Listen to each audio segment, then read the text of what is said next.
Yo, once again, Outlaw family, your host, Louisiana Outlaw here. So, I'm coming to show you how to rewick the recurve RDA.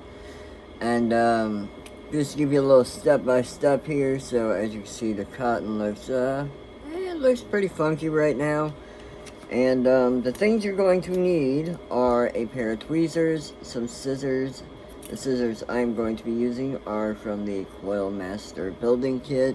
And then the cotton I'm going to be using is the Firebolt cotton. Yes, I know there's a piece of cotton hanging out. I really don't give a shit. Okay? Okay. So we're going to go ahead and take the old cotton out. I'm just going to stick it right here. I have a little trash bucket around here that I got to find. But, it's pretty straightforward. And eventually I will show you how to build some basic coils. So yeah, but first thing you want to do is go ahead and give it a little dry fire. And get all that nasty gunk off of there. I do like to straighten out the coil a little bit. I'm going to go ahead and try it.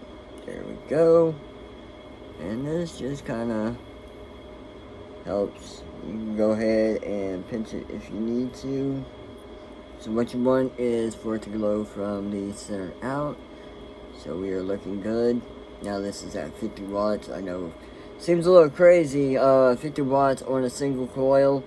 But the reason for that being is Claptons can take a decent amount of power. So just keep that in mind. Alright. So I'm not going to use this piece because this was hanging out. This should be good. Actually, you know what? I am going to use this because I'm going to need a little bit thicker. So just go ahead and just like this. I normally would say not to use cotton that's been exposed, but I really don't care. Okay?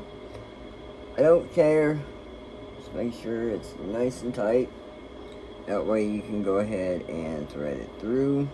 Now the thing with rewicking coils is you don't want it too tight, but you also don't want it too loose. So if you see, I cannot pull it.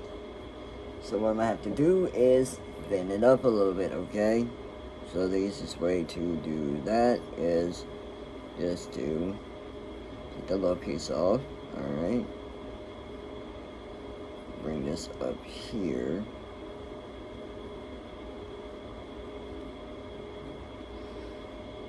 Alright, so alright, go ahead and pull this through. Let's see.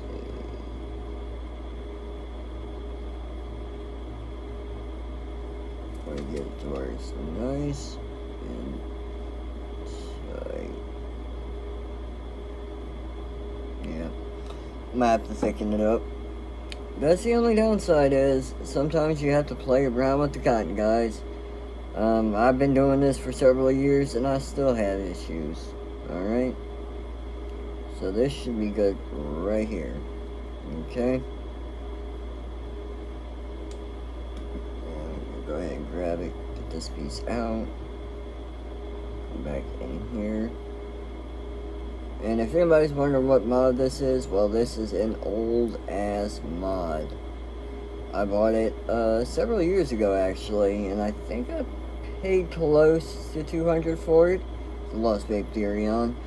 DNA 75, one of the best fucking chips ever made.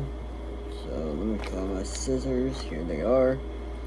So, what I'm going to do is just kind of straighten this out and I rewick this RDA so much that I know exactly how much to cut off.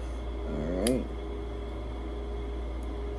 Now, while I'm doing this, I'm going to go ahead and talk about the DNA 75. I personally think that it is a fantastic chip. I've had a lot of other 75 watt mods, some being from Kanger Tech, and I have to say the DNA 75, even though it's an older chip, my honest opinion, man, it's a little powerhouse for what it is. The one thing I like about this is the batteries are actually wired in parallel, so That gives me a shit ton of battery life. It's actually one of my favorite mods to use out and about, for the simple fact that instead of getting double the voltage, which you do get a little bit amount of voltage in here because of the DNA chip, but what I like about it is because it is wired in parallel, you get battery life. And I'm gonna tell you right now, you get lots of battery life. I can make a single charge last all day, even at 50 watts, believe it or not.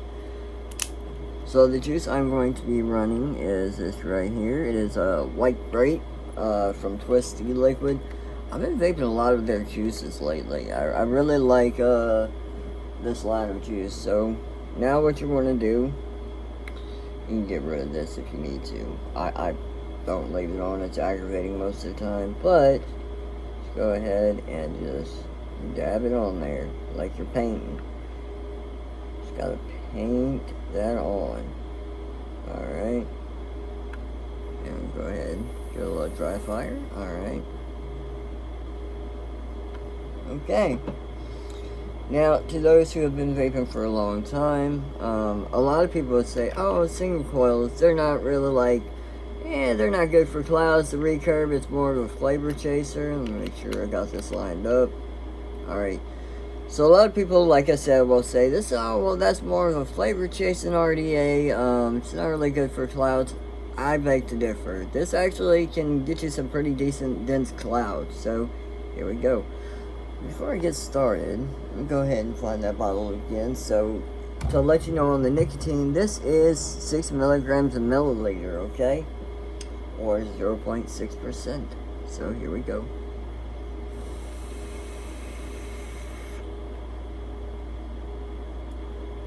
And if you're wondering, it's 50 watts on a 0.27.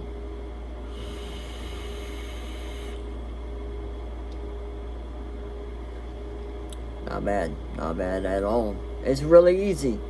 So, like I said, maybe in a future video I will show you guys how to build a dual coil RDA. Maybe in the future after that, show you how to build on an RTA, show you how to rewick an RTA and everything so you don't get no leaking. I'm going to really get back into the tutorials on how to actually do this stuff, because I do see people that are wanting to get into RDAs when they can find them, and a lot of them are scared.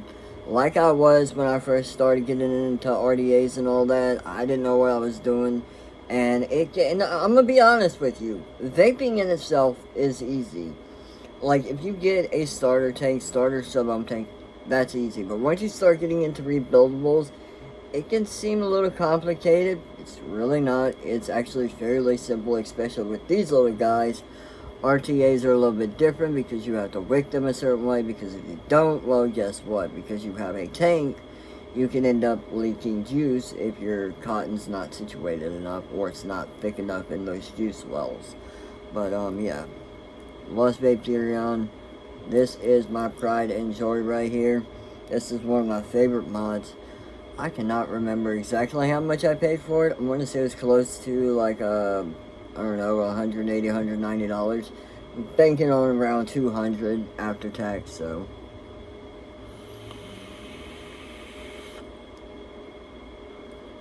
And I've had this mod for years. I don't know if you see that, but yeah, I've had it for years. But it's been a great little mod, and what I like about it is how easy it is to take out the batteries.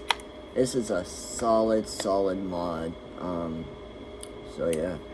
Anyways, if you guys enjoyed the video, leave a like down below. Don't forget to comment, share, and subscribe. Don't forget to hit that notification bell to be alerted when I upload new videos. Anyways, I'm your host, Louisiana Outlaw, and I'm signing out. Peace.